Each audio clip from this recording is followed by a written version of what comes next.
So by now, you must have heard about logistic regression. The question is why SVM is a better classification method than logistic regression. Let's take some example and understand that.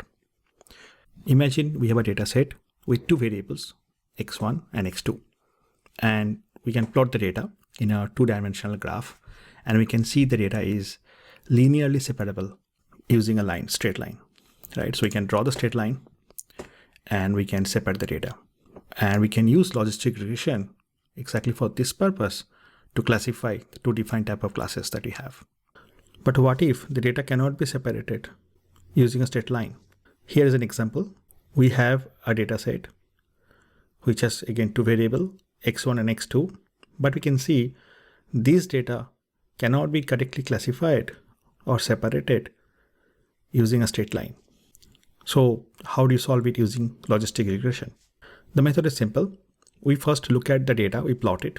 We can first center the data and then draw the distance between the center and each data point. As we draw the line, you can see the red data points are closer to the center than the blue ones. This is called feature engineering. If we now plot the new data set, that is the distance between the data point and the center, we can see that the data is now separable using a straight line.